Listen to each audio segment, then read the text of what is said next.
kasih Bu. Silakan. Silakan Bu. Ibu Suci, Ibu Yuli, ya ampun. Bu Yuli cantik banget ya. Ibu-ibu di Ragunan cantik semuanya.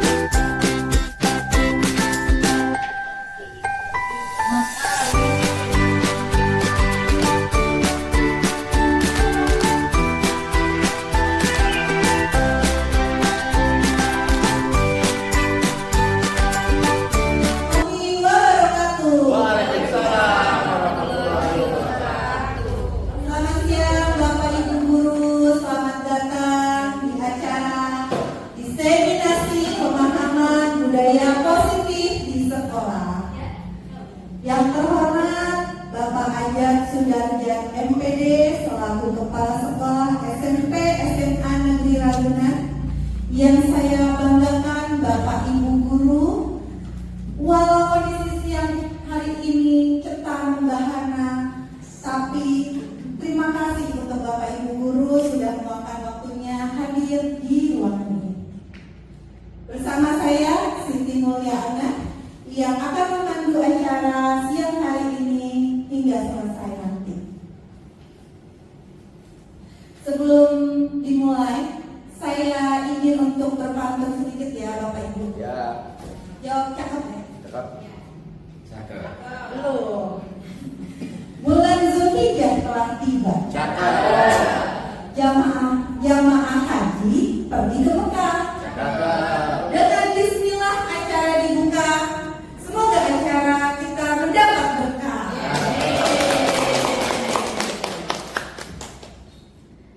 Hadirin sekalian, sebelum kita masuk ke acara berikutnya, mari bersama menyanyikan lagu Indonesia Raya. Untuk para hadirin silakan berdiri.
Hadirin dimohon duduk.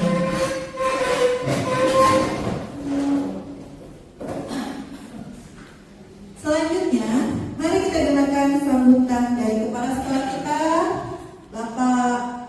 kepada Bapak Ajat Sudarjat MPD, disilakan.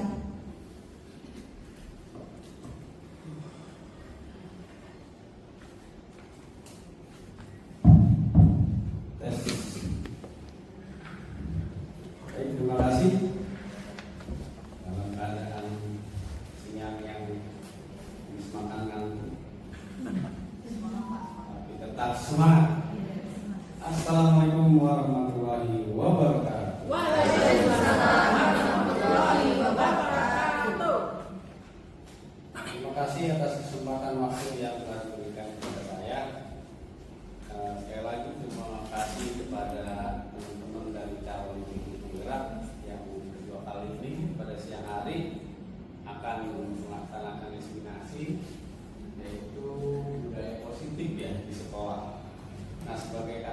pengantar, ya, saya menyampaikan mudah-mudahan budaya positif yang ada terus dilestarikan. Salah satu contohnya apa? Budaya positif di sekolah. Menjaga kebersihan. Kan? Menjaga kebersihan. Kebersihan. Terus apa lagi? Anak datang terlambat. Gitu ya. Terus guru standby di kelas. Terus banyak ya? Banyak. Termasuk disiplin bapak ibunya, disiplin anak-anaknya, kita karyawan. Inilah jadi tantangan kita semua. Ya, kita sama-sama tahu bahwa kita budaya yang kurang positif dan budaya yang masih negatif harus berubah ke yang positif. Contoh dari kita di sendiri kita ya, semuanya ya, kita tidak menyalahkan satu persatu. Tadi kalau kita tidak ubah dari diri sendiri itu akan sulit. Makanya tadi dari destinasi pertama tadi yang bisa mengubah mana suci. Nah, ya kan dari diri sendiri kan, dalam diri sendiri ya, motivasi yang tepat memang itu berasal dari diri sendiri. Nah, oleh itu budaya yang ada di sekolah kita yang sudah baik kita pertahankan, kita tingkatkan, yang kurang ya harus kita bentuk lagi ya, komitmen bersama. Ya, banyak sekali memang kalau kita identifikasi dari budaya utama disiplinan ya, kita tingkatkan. Nah, sama juga semuanya komitmennya nanti dari teman-teman yang sama ya, jadi ya harus ada implementasinya di sekolah. Seperti itu ya, dikatakan dan bergerak bisa menjadi contoh lah seperti itu ya, untuk sebagai garda terdepan untuk membuat atau meningkatkan budaya positif sekolah. Tentu saja sambutan dan sebagai kata pembuka, mudah-mudahan ini tetap semangat edisi yang hari yang sudah ngantuk-ngantuk. Kopinya nggak ada, pakai apa?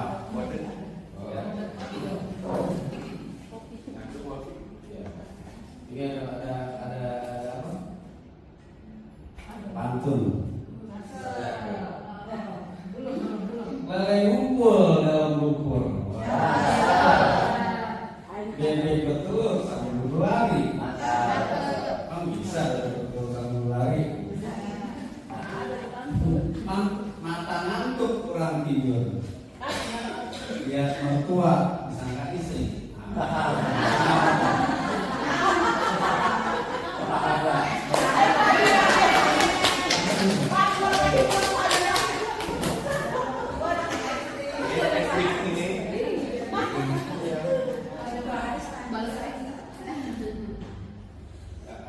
Terima kasih. Assalamualaikum warahmatullahi wabarakatuh. Ya, terima kasih Bapak atas sambutan yang istimewanya. Baik Bapak Ibu Guru, hari ini siang ini diseminasi pemahaman budaya positif di sekolah akan dibawakan oleh dua pemateri, yaitu pemateri pertama Ibu Siti Afiatus Salamah SPD dan akan dilanjut dengan pemateri kedua Ibu Hati SPD. Tak panjang kalam, mari kita masuk ke acara inti. Untuk pemateri pertama, Bu Siti Afiatus Salamah SPD, kami silakan.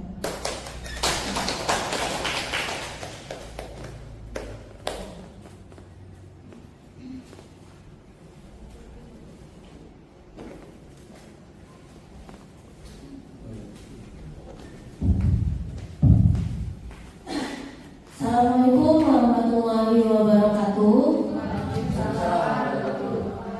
Selamat siang Bapak Ibu Guru semuanya.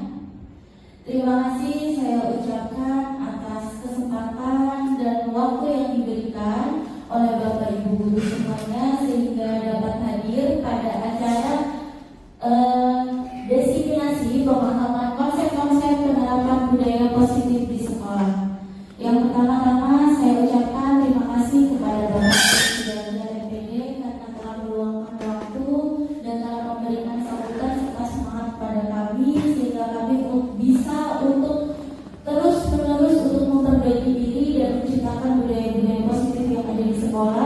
Dan yang kedua, terima kasih kepada Bapak Ibu guru sekalian karena telah menyempatkan waktu di acara sharing terkait dengan pemahaman konsep budaya sekolah di sekolah.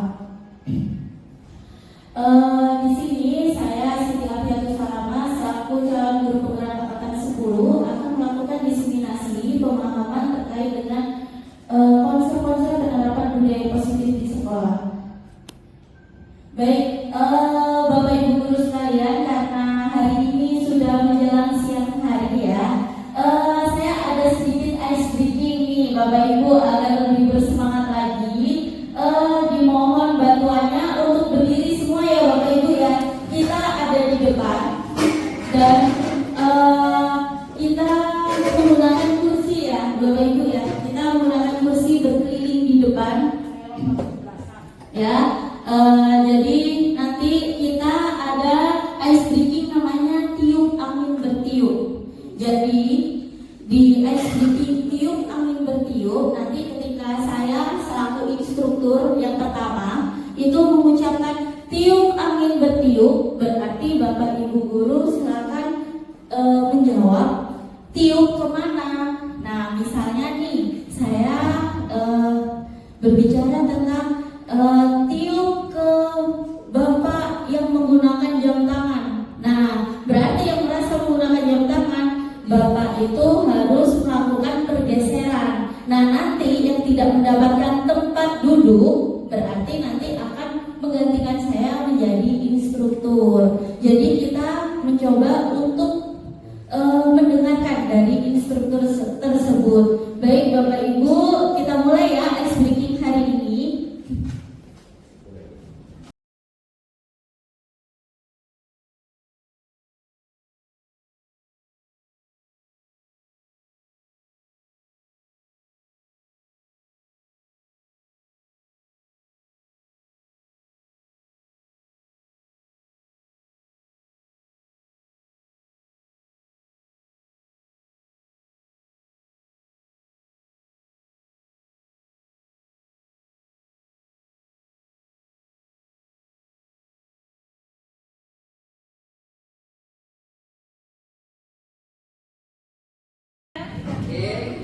Oke, kita mulai ya. Oh, ayo Pak, sini Pak. Ayo sini dulu nih. Sudah, ayo aja. Ayo. Ya, baik ya. Sekarang kita mulai. Tiup angin bertiup. Kemana tuh? Jawabnya tiup kemana? Ya, jadi nanti kalau saya berbicara tiup angin bertiup, tiup kemana gitu kan? Nah nanti kalau perhatikan instruksi saya, tiup angin bertiup, tiup kemana? Tiup yang tadi pagi sudah mandi. Silakan bergeser ke tempat.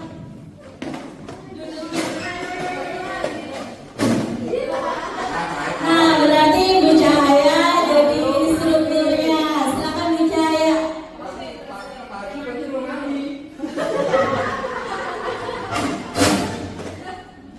Tiup angin bertiup. Tiup kemana?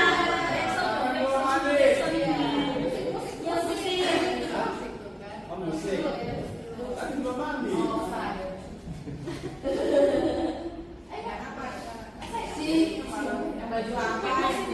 Bertiup ke yang tadi pagi tidak sarapan.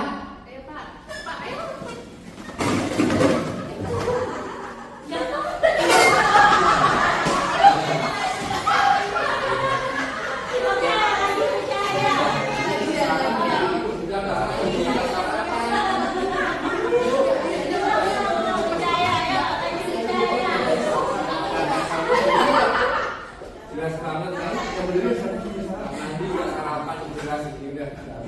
Tiup angin bertiup. Tiup kemana? Bertiup ke kerudung putih.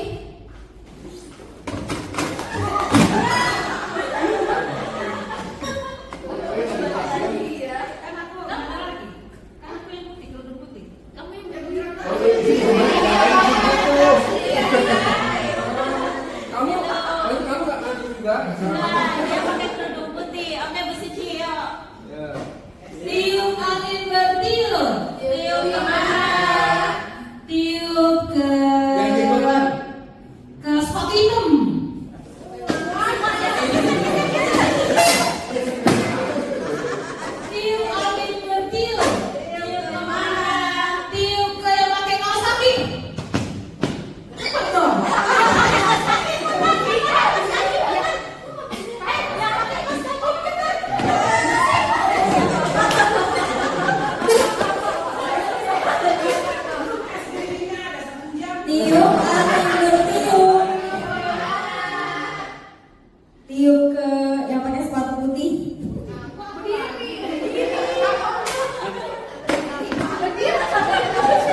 sharingkan ini merupakan berbentuk pengalaman dan pembelajaran yang didapat setelah menerapkan konsep-konsep kunci tersebut. Jadi nanti ada beberapa contoh yang sudah saya lakukan aksi nyata di SMA Negeri Ragunan ini. Nanti kita sama-sama sharing, sama-sama kita merefleksikan apa yang dapat kita lakukan untuk menciptakan budaya positif yang ada di sekolah. Nah, di sini budaya positif yaitu merupakan perwujudan dari nilai-nilai atau keyakinan universal yang diterapkan di sekolah. Nah, jadi di sekolah ini kan sekolah olahragawan, kita memiliki budaya-budaya positif yang dapat kita lakukan dalam pelaksanaan pembelajaran. Itu ya Bapak Ibu ya.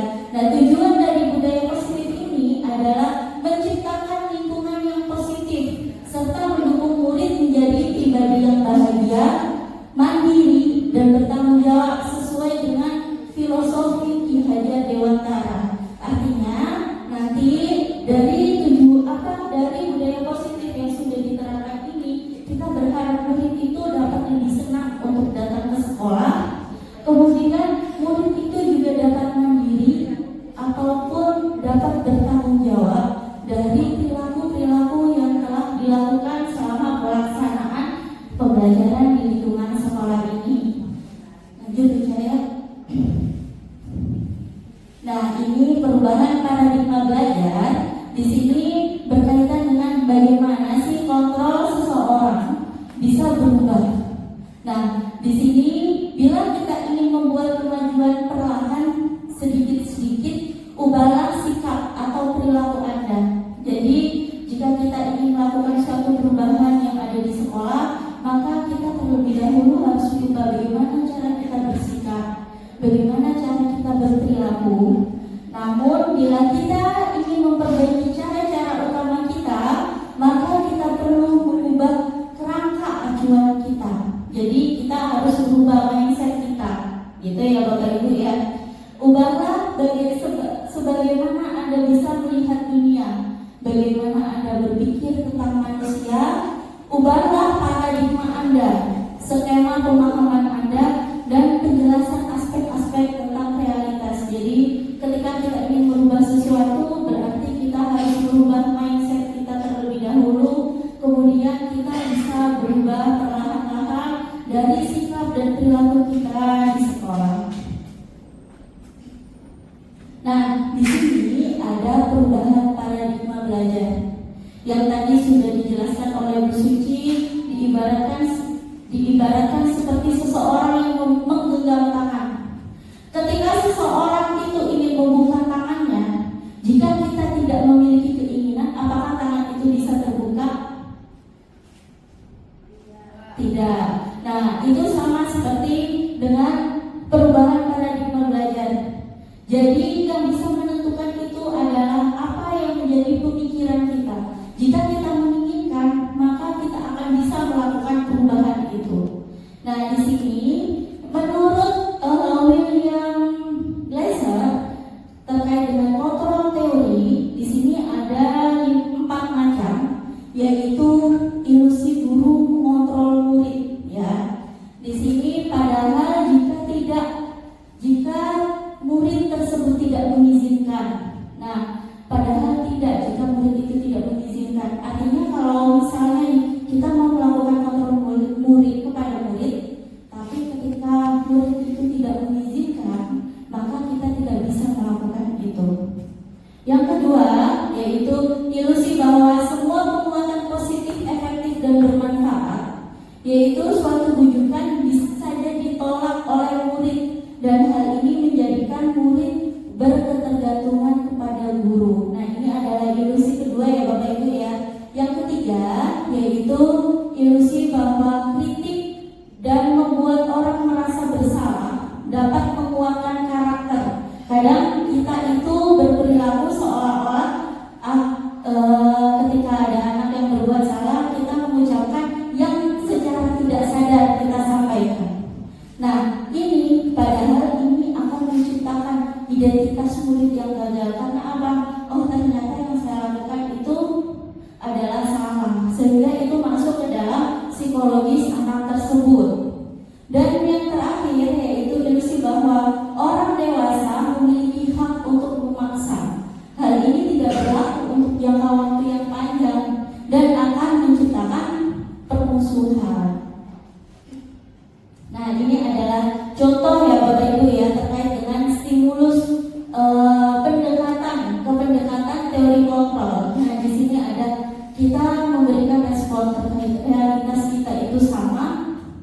kemudian teori kontrolnya, realitasnya kita itu berbeda. Misalnya nih, tujuan kita harus mengajarkan anak harus berbuat seperti ini.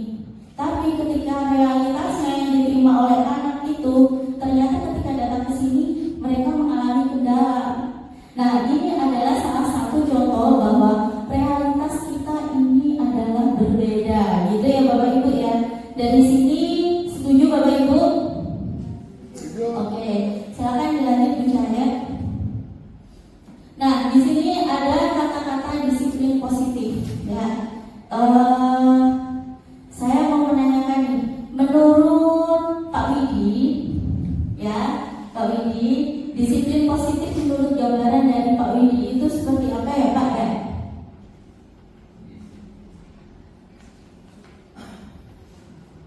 Jadi kebiasaan-kebiasaan baik yang dilakukan sama siswa dan juga seluruh warga sekolah. Oh ya, baik, terima kasih Pak Widi atas jawabannya ya. Disiplin positif itu adalah hal-hal baik yang diciptakan oleh siswa dan seluruh warga sekolah.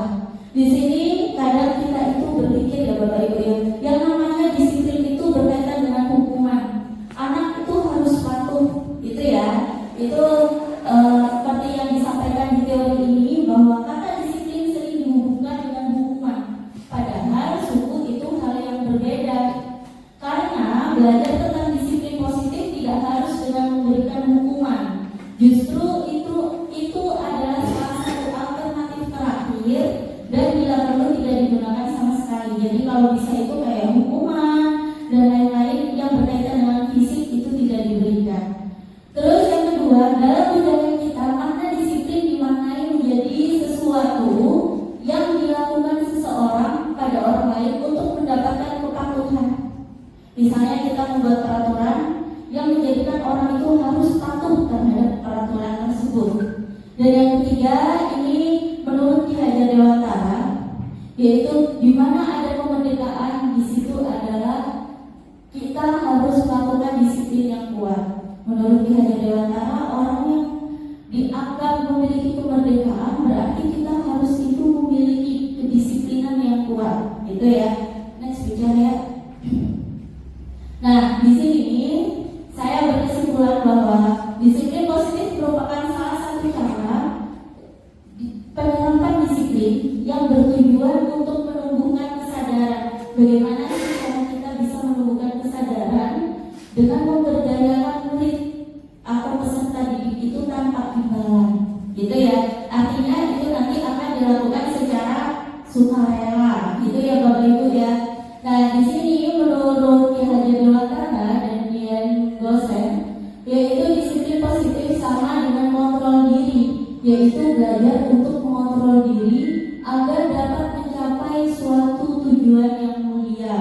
Jadi disiplin itu berkaitan dengan nilai-nilai kebajikan dengan tujuan yang sangat mulia. Next slide.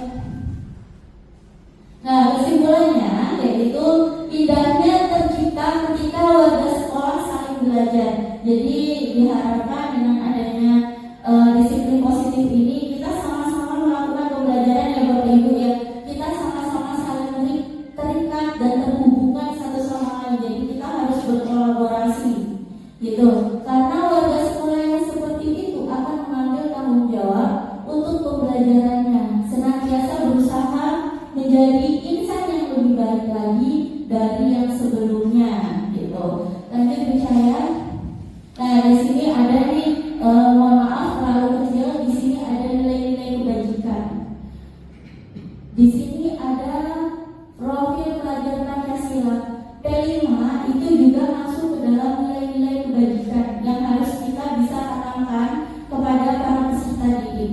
Nah, di sini ada juga nilai-nilai yang lain selain nilai P5. Ini ada seperti toleransi, rasa hormat, berintegritas. Itu juga salah satu contoh dari nilai-nilai kebajikan yang bisa kita tanamkan kepada peserta didik. Nah, ini sama dengan yang tadi. Nah, di sini kita langsung lanjut ya.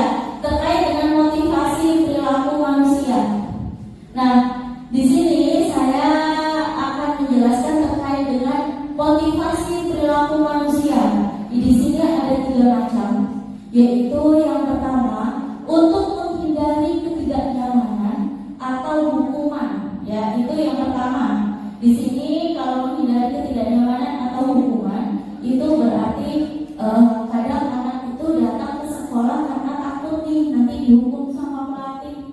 Nah, itu adalah salah satu contoh untuk menghindari ketidaknyamanan atau hukuman. Itu berarti karena adanya motivasi dari luar, dari dalam dirinya.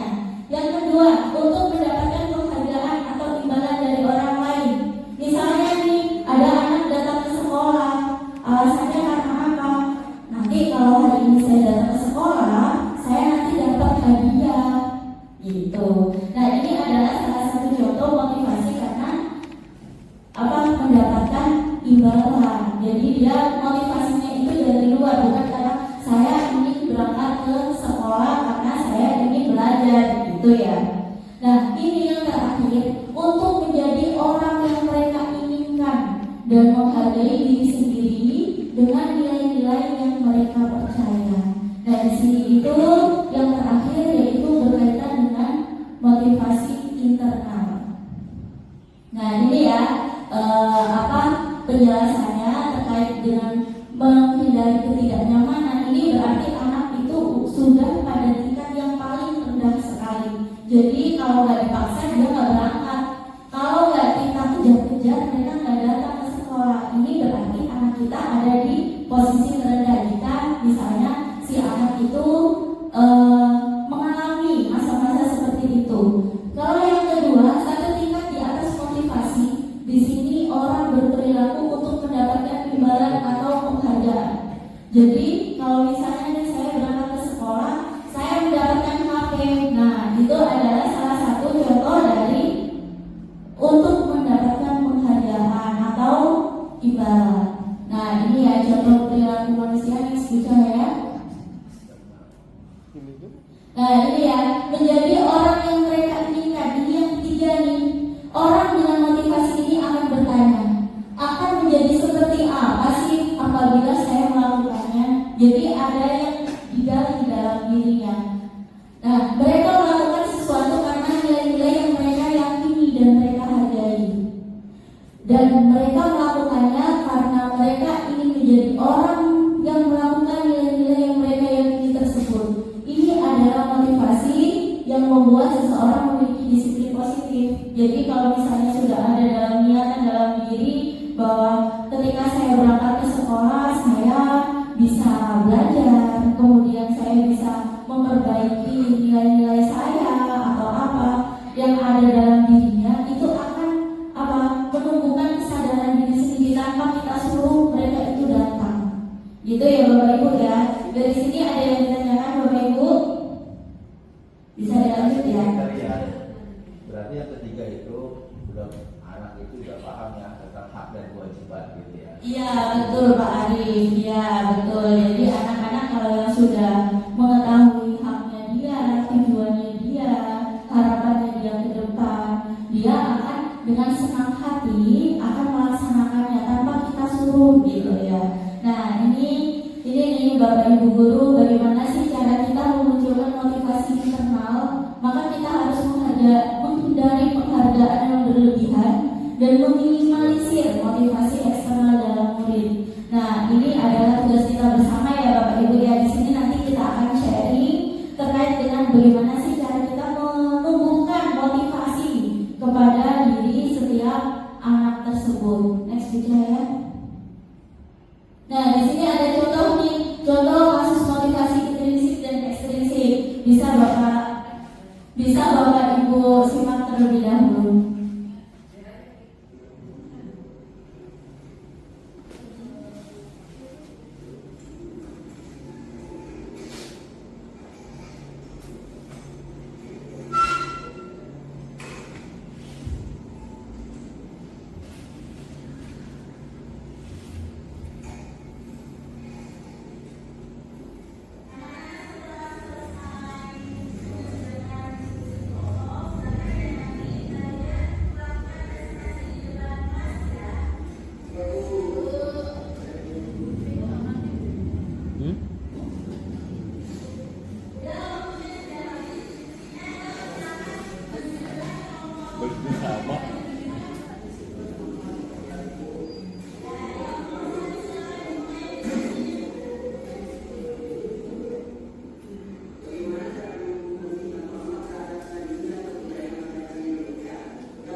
Baik, Bapak Ibu sekalian, itu adalah salah satu contoh ya. Contoh terkait dengan kasus motivasi intrinsik dan ekstrinsik seorang siswa. Ada yang memang berniat untuk maju terlebih dahulu karena memang dia tahu tugasnya itu memang setelah berdiskusi akan mempresentasikan, itu yang pertama. Yang kedua, ada siswa yang masih melanjutkan presentasi karena dia memang mengetahui tugas dan tanggung jawabnya. Dan yang terakhir, ada yang melihat bahwa dengan maju presentasi akan mendapatkan hadiah. Nah, ini adalah salah satu contoh ya Bapak Ibu ya, dari kasus motivasi intrinsik dan ekstrinsik. Silakan bicara ya, lanjut lagi. Nah, ini ada refleksinya ya. Mohon bantuannya.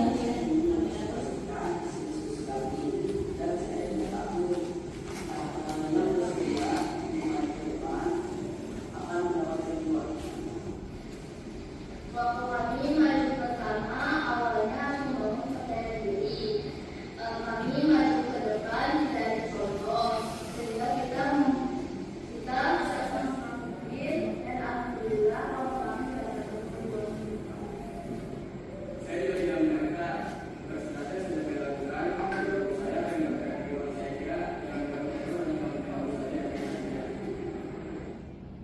Nah, ini adalah salah satu contoh refleksi yang kelompok pertama yang sudah maju ya Bapak Ibu ya. Dan ini ada contoh refleksi yang kedua.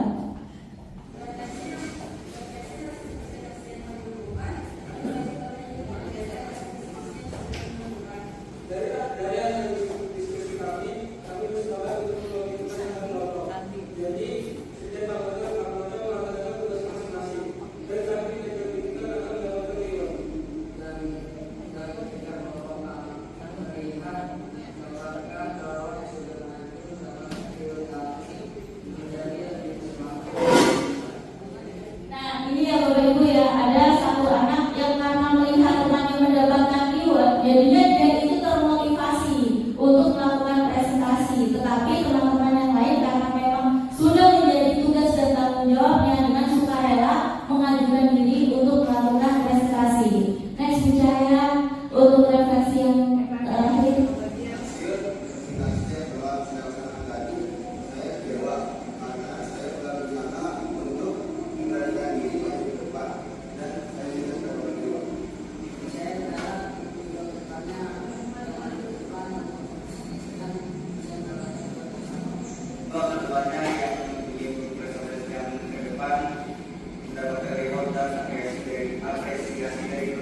Nah, ini ya Bapak Ibu ya, itu contoh dari yang kelompok terakhir yang karena tidak mendapatkan reward, akhirnya menyampaikan rasa kekecewaannya. Nah, ini adalah salah satu contoh dari motivasi eksternal yang dimiliki oleh seorang anak, gitu ya Bapak Ibu ya.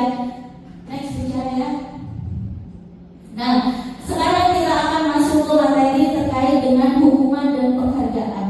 Di sini hukuman itu hadir secara tiba-tiba, tidak sesuai dengan kesepakatan yang ada di kelas. Artinya ketika seseorang datang, kemudian tiba-tiba melakukan perbuatan yang tidak sesuai dengan yang kita mau, kemudian kita memberikan tugas atau memberikan semacam sanksi yang sebelumnya tidak ada kesepakatan di dalam kelas, itu namanya hukuman ya Bapak Ibu ya. Nah, untuk yang kedua, bahwa dalam pemberian hukuman, hukuman itu bersifat satu arah dari pihak guru yang memberikan hukuman kepada murid, dan murid hanya menerima suatu hukuman tanpa melalui suatu kesepakatan atau pengarahan dari pihak guru, baik sebelum ataupun sesudahnya. Hukuman yang diberikan bisa berupa fisik maupun psikis, yang disakiti, yang dapat menyakiti, baik itu berupa perbuatan atau kata-kata. Nah, ini adalah salah satu contoh efek dari hukuman yang bisa kita berikan, gitu ya Bapak Ibu ya. Dan yang kedua yaitu pemberian penghargaan. Banyak orang termotivasi untuk bertanya, apa yang akan saya dapatkan, gitu ya. Apa yang akan saya dapatkan apabila saya melakukannya. Nah, ini adalah salah satu contoh dari penghargaan. Artinya orang itu akan melakukan sesuatu jika ada yang didapatkan, gitu ya Bapak Ibu ya. Nah, mereka melakukan suatu tindakan untuk mendapatkan pujian. Jadi istilahnya itu tidak dalam diri, tidak sesuai dengan kesadaran diri. Melakukan itu agar dapat dipuji oleh seseorang, gitu ya. Next bicara ya. Nah, di sini ada 3 materi, yaitu terkait hukuman, konsekuensi, dan restitusi. Nah, kalau hukuman tadi bersifat tidak terencana, konsekuensi itu terencana karena di dalamnya adanya kesepakatan.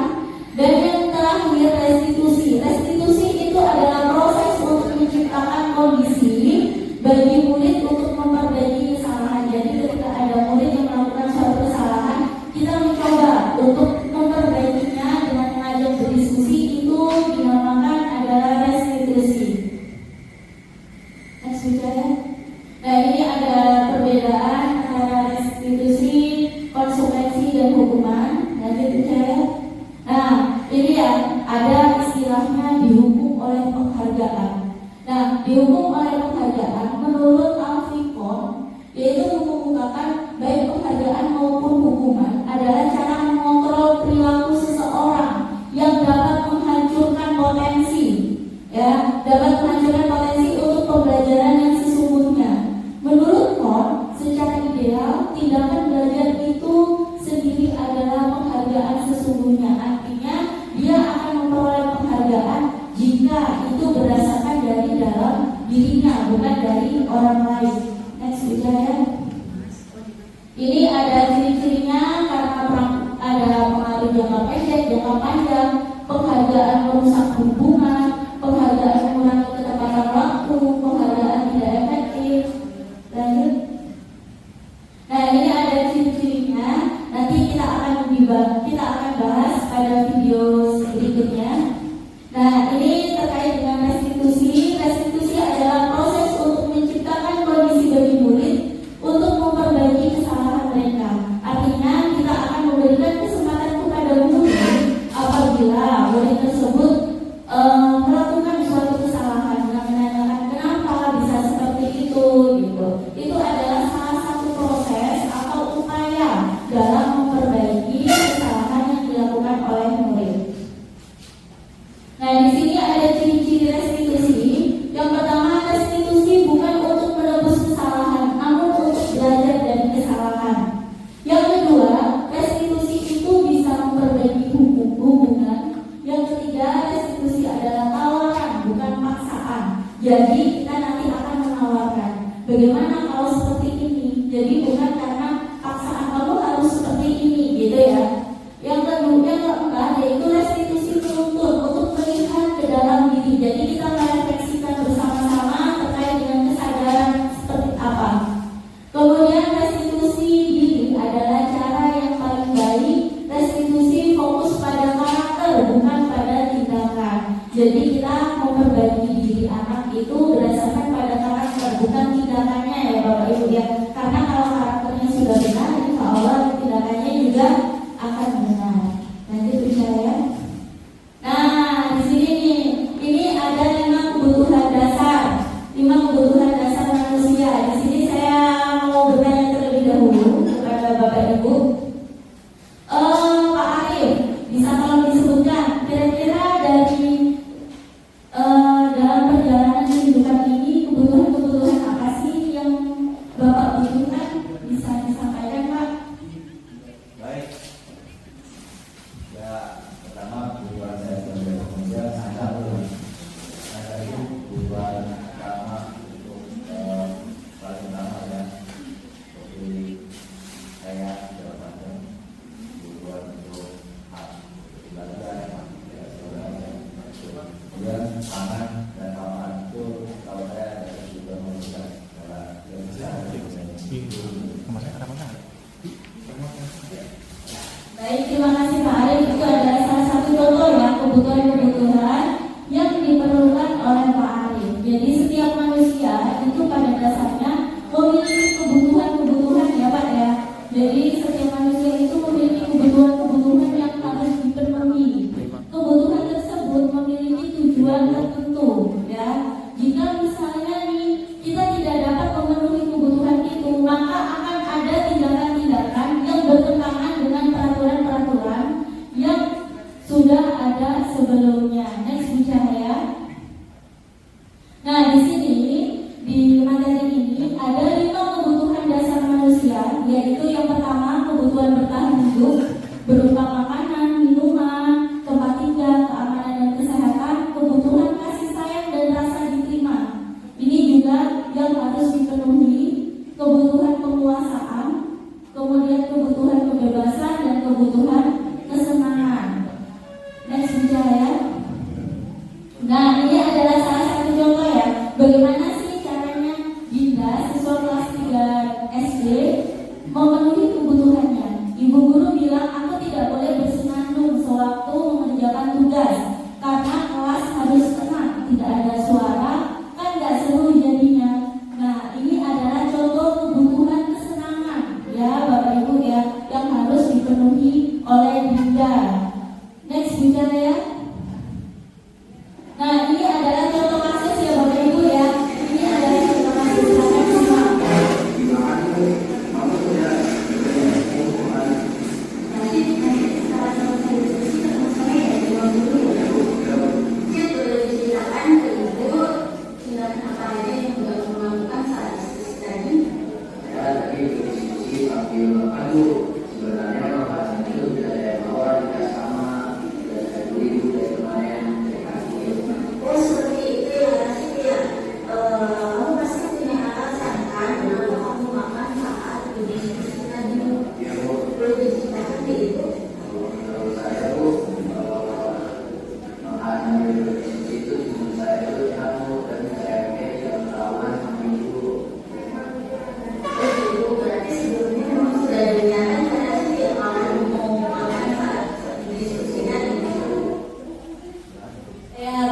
Bapak Ibu, itu adalah salah satu contoh kasus di mana seseorang murid yang biasanya kadang kita temui ya di ruang kelas, bahwa dia itu makan saat pelaksanaan diskusi di kelas.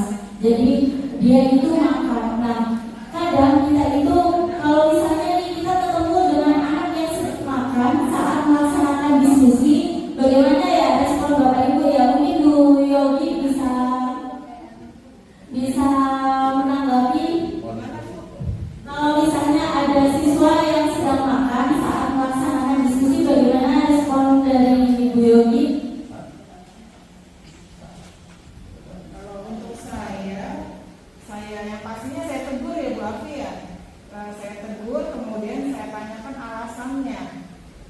Karena di anak-anak kita kan mungkin belum makan atau bagaimana, jadi saya tegur, kemudian saya tanya alasannya gitu. Dan diingatkan juga ketika diskusi sebaiknya tidak sambil makan gitu. Baik, terima kasih Bu Yogi. Jadi ini sudah sesuai ya Bu Yogi ya, bahwa ketika anak melakukan suatu pelanggaran yang tidak sesuai dengan keyakinan kelas, itu berarti bahwa ada kebutuhan-kebutuhan tertentu yang memang tidak dipenuhi oleh anak tersebut, gitu ya. Next picture ya. Nah, ini berkaitan dengan 5 posisi kontrol guru. Menurut yang dosen bahwa guru perlu meninjau kembali penerapan disiplin di dalam ruang-ruang kelas mereka selama ini, gitu ya Bapak Ibu ya. Nah, di sini apakah efektif atau tidak? Apakah berpusat pada kemerdekaan atau memandirikan murid? Di sini ada 5 posisi kontrol. Next picture ya. Nah, silakan Bapak Ibu kita simak bersama ya. Apa sih 5 posisi kontrol itu?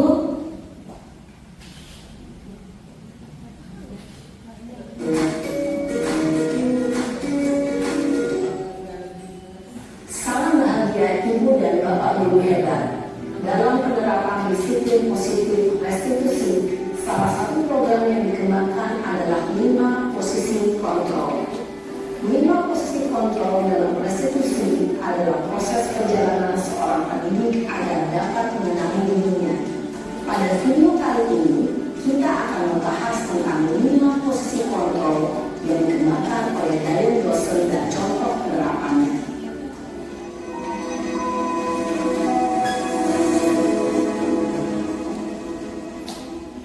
5 posisi kontrol itu adalah 1. Posisi penghukum. 2. Posisi pembuat merasa bersalah. 3. Posisi tenang. 4. Posisi pemantau atau monitor. Dan 5. Posisi manajer. Untuk lebih memahami kelima posisi tersebut, mari kita saksikan kasus Naden yang terlambat hadir 20 menit di sekolah dan melihat bagaimana kelima posisi kontrol dalam menghadapi masalah tersebut.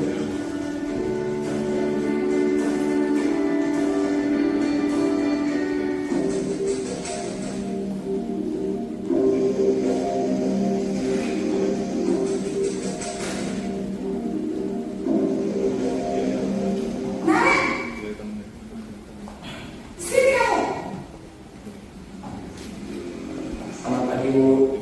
Selalu terlambat. Kamu deh pasti terlambat. Maaf Bu, saya Apa? Apa coba? Alasan kamu apa lagi? Kapan sih kamu tidak terlambat? Malas sekali ya kamu jadi anak. saya Dasar pemalas. Gak kapok-kapok sih kamu. Sudah berapa kali terlambat? Sana, kamu keliling lapangan basket 2 kali. kenapa saya harus ke lapangan basket Bu? Kenapa? Kamu anak ibu. Berani-beraninya jawab. Sudah terlambat, masih berani jawab enggak? Sekarang, keliling lapangan basket 5 kali sekalian. Biar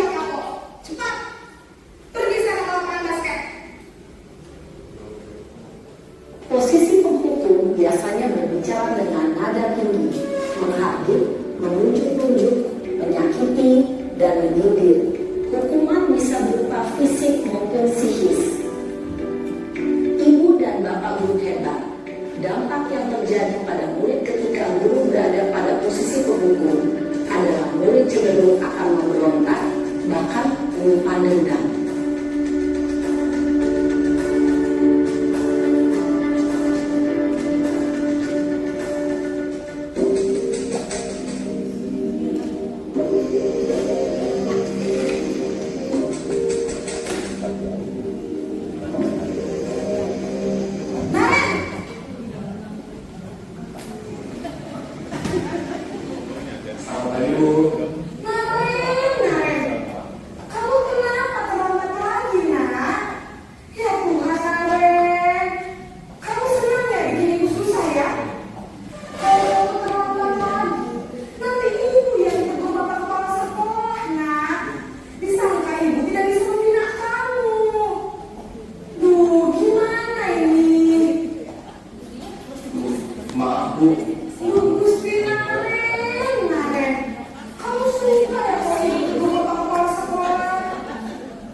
Posisi pembuat rasa bersalah berbicara dengan nada tenang, cenderung lembut, namun kata-kata yang diutarakan membuat murid merasa menjadi orang yang gagal, memandang buruk dirinya sendiri, merasa tidak berharga, dan tidak sanggup membahagiakan orang lain. Ketika guru mengambil posisi pembuat rasa bersalah, murid akan menganggap dirinya yang bersalah dan ia akan menyimpan emosi negatif tersebut di dalam dirinya.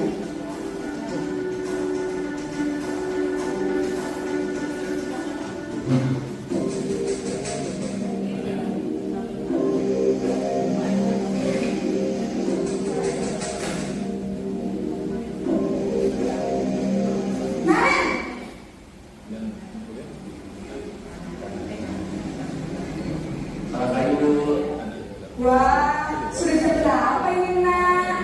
Terlambat lagi ya saya. Iya Bu, habis ibu saya membangunkan saya Bu. Kamu malah menyalahkan ibu kamu. Kamu bukan anak yang paling kencang. Kok terlambat sih? Iya Bu, saya memang terlambat bangun tadi. Jadi biar bisa kencang, tetap kencang Bu. Ya sudah sana, nanti lain kali larinya lebih kencang lagi ya. Biar gak terlambat lagi. Bikin seneng ibu, demi ibu. Bisa kan? Bisa Bu. Ya sudah sana masuk kelas. Ibu beresin urusan absen kamu. Kamu ini ada saja. Dalam posisi teman, guru berbicara dengan nada suara ramah, akrab, cenderung bersenda gurau untuk menjaga suasana tetap santai. Murid akan merasa senang, aman, dan akrab dengan guru. Identitas yang tercipta adalah identitas sukses atau berhasil. Namun, perlu diingat, karena ini masih golongan eksternal, maka ada faktor ketergantungan dari murid kepada orang tertentu. Di sini, guru absennya, sehingga di lain waktu, murid bisa berperilaku baik, namun hanya kepada orang-orang tertentu saja.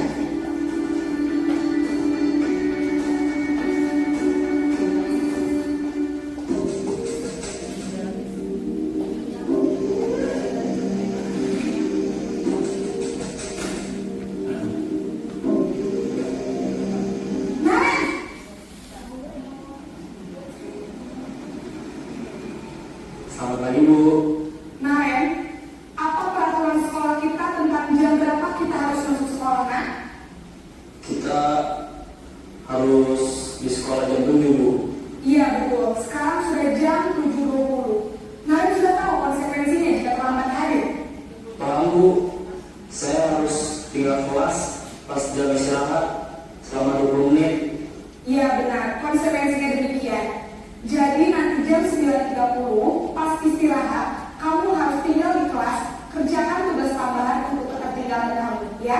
Baik Bu. Posisi pemantau mengandalkan penghitungan atau data untuk mengontrol murid. Guru mengarahkan murid berdasarkan peraturan dan konsekuensi. Seorang pemantau menunjukkan bahasa tubuh dan ekspresi wajah yang datar dan cenderung formal.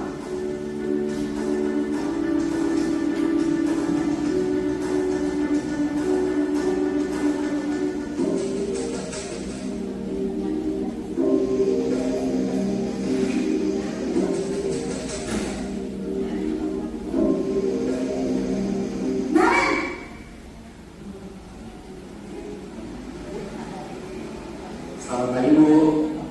Selamat pagi Naren. Maaf Bu, saya terlambat. Iya, sekolah masuknya jam 7, sekarang sudah jam 7.20. Jadi sekarang bagaimana ya Naren? Maaf Bu, saya lupa setelah alarm saya semalam. Baiklah, menurut kamu, keyakinan sekolah yang mana yang perlu kamu tingkatkan? Menghargai diri sendiri dan orang lain mungkin ya Bu.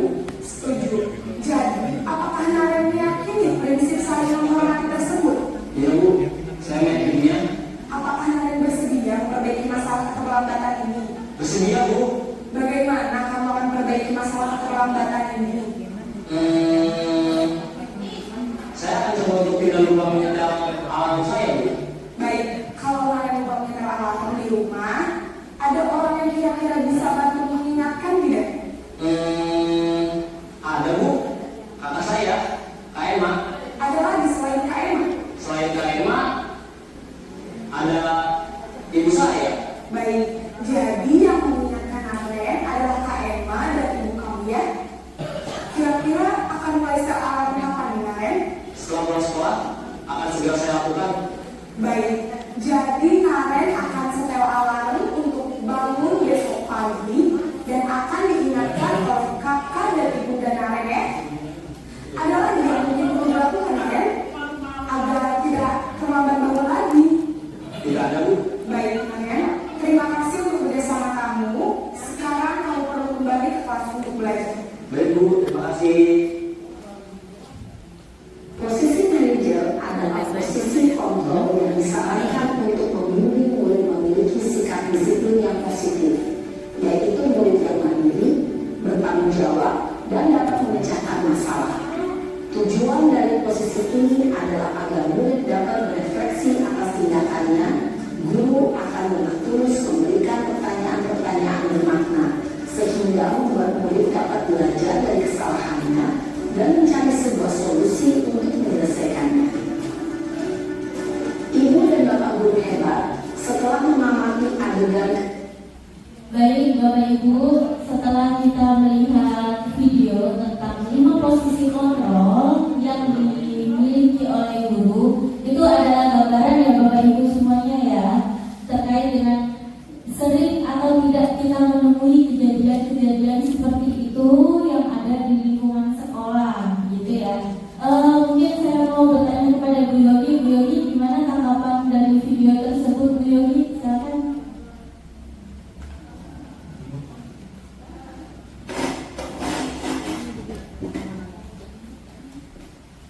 Kalau saya mungkin ya, saya pernah tuh melakukan salah satu dari 5 posisi kontrol itu ya. Mungkin nanti ke depan khususnya saya akan memperbaiki itu Bu. Ya, setelah kita mempelajari ini, setelah saya mendapatkan ilmu ini hari ini, mungkin saya akan memperbaiki untuk ke depan kepada anak-anak kita aja sih. Oh iya.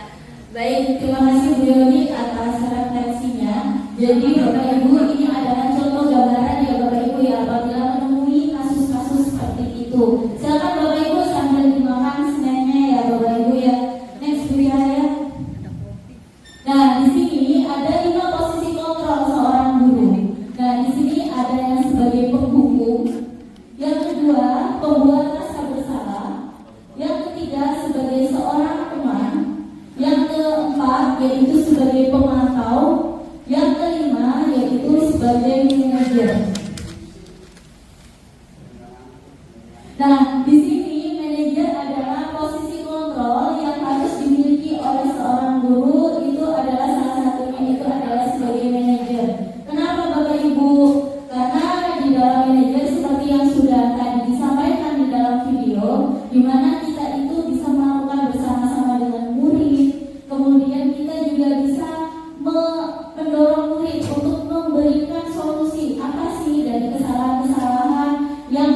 dilakukan, merefleksikan dari tindakan-tindakan yang sudah dilakukan.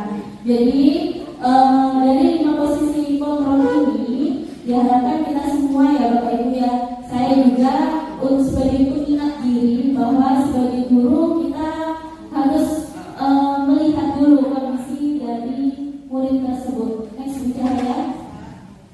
Nah ini ya, manajer adalah guru berbuat sesuai bersama murid, mempersilakan murid mempertanggungjawabkan perilakunya. Posisi manajer mengacu pada restitusi. Jadi anak membuat kesalahan kemudian diminta untuk melakukan perbaikan-perbaikannya. Next bicara ya. Nah ini nih Bapak Ibu mohon dilihat contoh yang ini.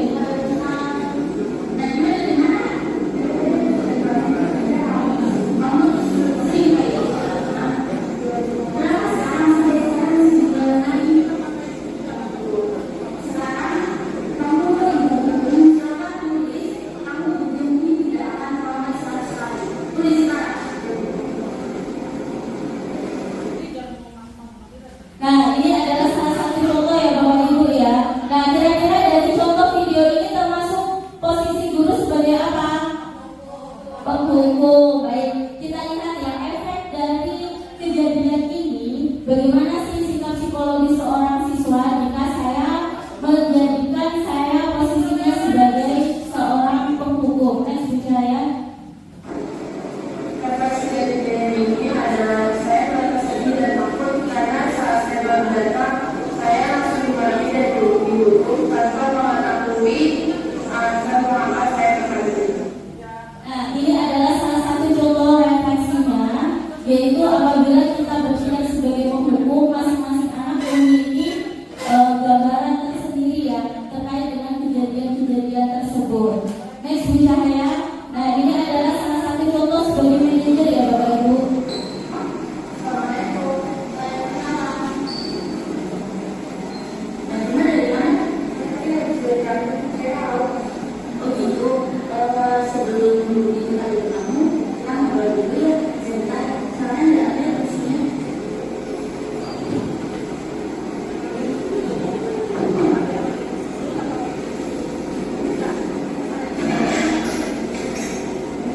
Dari mana kamu dari mana? Dari asrama masih kamu dari mana?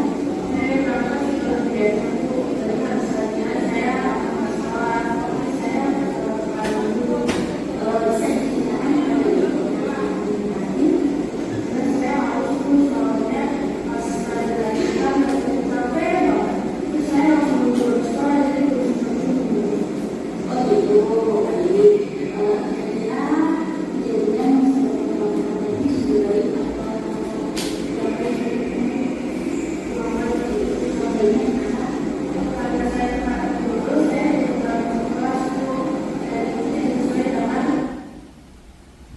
Nah, ini adalah salah satu contoh ya Bapak Ibu ya. Ketika kita bertindak sebagai manajer, jadi ketika anak terlambat, kita tidak boleh langsung memberikan kata-kata kasar, tapi kita mencoba untuk melihat bagaimana posisi dari anak tersebut. Silakan bicara ya untuk refleksinya. Refleksi dari kejadian yang saya alami barusan, saya merasa senang karena Bu Afi tidak marah dan saya tidak merasa takut juga. Tapi saya menyadari kesalahan saya. Saya juga dapat bercerita dan mencari solusinya bersama-sama. Nah, itu adalah salah satu contoh 5 posisi kontrol kita sebagai guru. Next bicara ya. Nah, di sini ada keyakinan kelas ya Bapak Ibu ya. Biasanya keyakinan kelas ini ketika kita mengawali pembelajaran, kadang kita itu berpikir anak-anak di kelas ini itu mau dibuat seperti apa, bagaimana cara mengontrol anak-anak, gitu ya. Nah, di sini keyakinan kelas ini berisi tentang nilai-nilai keselamatan atau kesehatan, nilai yang disebut dengan suatu keyakinan. Jadi ada di dalam diri individu itu sendiri, individu murid itu tersendiri, yaitu nilai-nilai kebijakan universal yang disepakati secara tersirat maupun tersurat, lepas dari latar belakang suku, negara, bahasa maupun agama. Artinya keyakinan itu dibuat berdasarkan kesepakatan bersama, ya. Jadi setiap anak itu setuju antara guru dan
adalah hasil dari keyakinan kelas beserta dengan penandatanganan yang sudah dibuat oleh anak-anak selama pelaksanaan keyakinan kelas tersebut.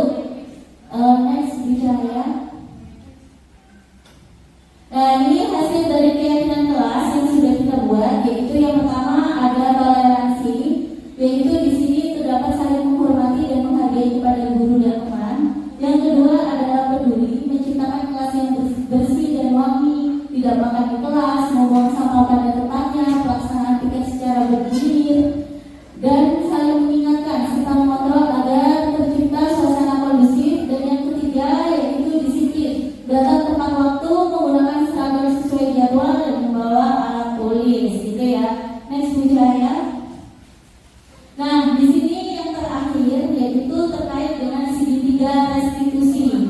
Ya Bapak Ibu ya, di sini di segitiga restitusi ini adalah suatu proses untuk menciptakan kondisi bagi murid, di mana murid untuk memperbaiki kesalahan mereka sehingga mereka bisa kembali pada kelompoknya. Nah, di sini ada segitiga. Yang pertama yaitu Next Wijaya. Yang pertama yaitu ada 3 tahapan, yaitu yang pertama menstabilkan identitas, yang kedua memvalidasi tindakan yang salah, dan yang terakhir yaitu menanyakan keyakinan. Nah, diharapkan dari pelaksanaan 3 tahapan segitiga restitusi ini yaitu menghasilkan murid yang mandiri dan bertanggung jawab. Baik, berikut adalah contohnya. Silakan Bu Cahaya.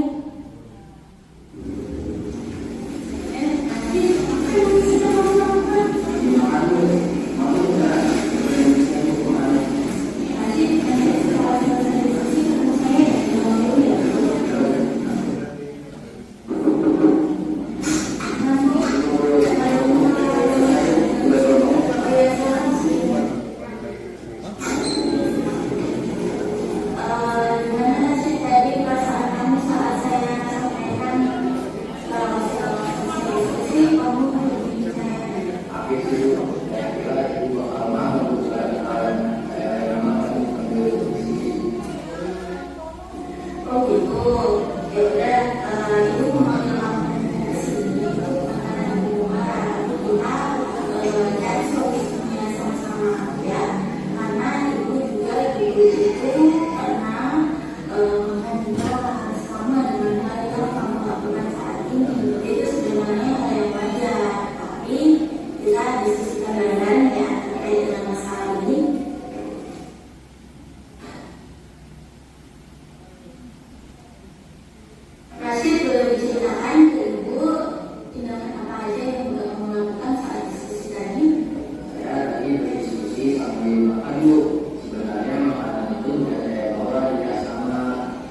Nah, ini adalah salah satu contoh video segitiga restitusi yang sudah dibuat kemarin.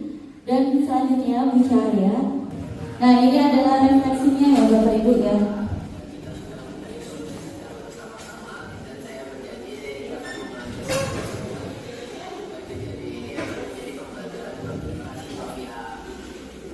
Nah, baik, sekian dari saya paparannya terkait dengan sharing dalam video segitiga restitusi.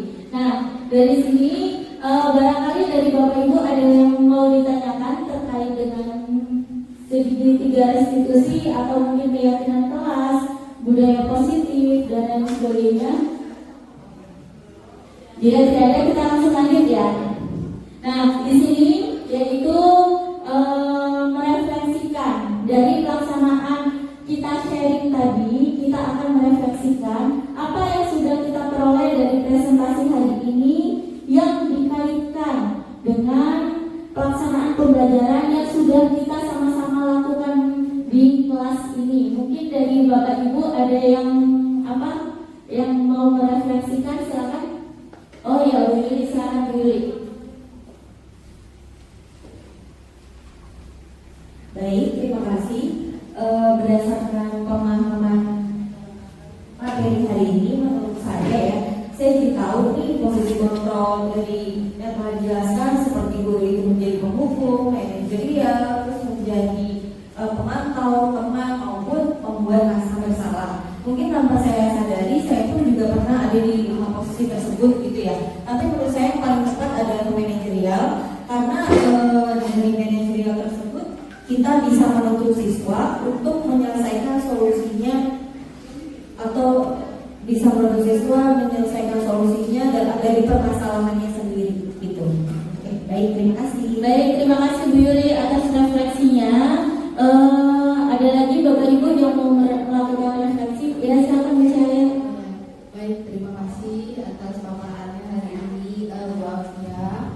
Mungkin refleksi dari yang sudah disampaikan tadi, kita jadi tahu ya, ternyata lingkungan itu tidak selalu yang tadinya kita anggap itu menimbulkan efek positif, ternyata itu justru tidak membudayakan yang positif gitu ya, yang mungkin secara tidak sadar kita sebagai guru sering melakukan gitu. Dan juga terkait dengan penghargaan, mungkin penghargaan yang kita lakukan juga belum tentu itu menimbulkan budaya positif gitu ya. Jadi kita tahu ilmu yang baru, ilmu yang lama itu harus segera kita perbaiki gitu, dan kita juga harus membiasakan diri menjadi kontrol yang terbaik, yaitu menjadi kontrol manager. Terima kasih. Baik, terima kasih atas refleksinya Bu Cahaya dan Bu Yuli. Ya, semoga presentasi hari ini, sharing kita hari ini bisa bermanfaat ya Bapak Ibu guru semuanya, bahwa dalam melaksanakan budaya positif di sekolah kita harus memperhatikan bagaimana sih cara kita memerdekakan murid. Mendisiplinkan bukan berarti kita membuat kepatuhan yang harus dihajar dengan fisik ataupun psikis ya. Jadi kita bagaimana kita belajar bersama-sama, bagaimana kita membuat kesepakatan bersama dengan murid, dengan keyakinan kelas yang kita buat bersama-sama, dengan diharapkan agar keyakinan kelas tersebut ketika dibuat bersama-sama menjadikan itu motivasi intrinsik dari siswa itu yang datang dari dalam diri siswa, bukan dari luar karena ada hukuman atau karena ada imbalan.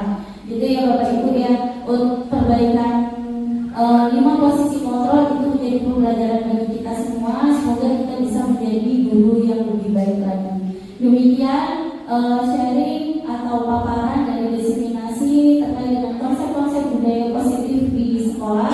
Saya akhiri. Assalamualaikum warahmatullahi wabarakatuh. Waalaikumsalam warahmatullahi wabarakatuh. Mari Bapak Ibu kita tepuk tangan untuk Ibu Afia bersama. Ya, terima kasih banyak ya Bu Afia sudah memaparkan diseminasi pemahaman budaya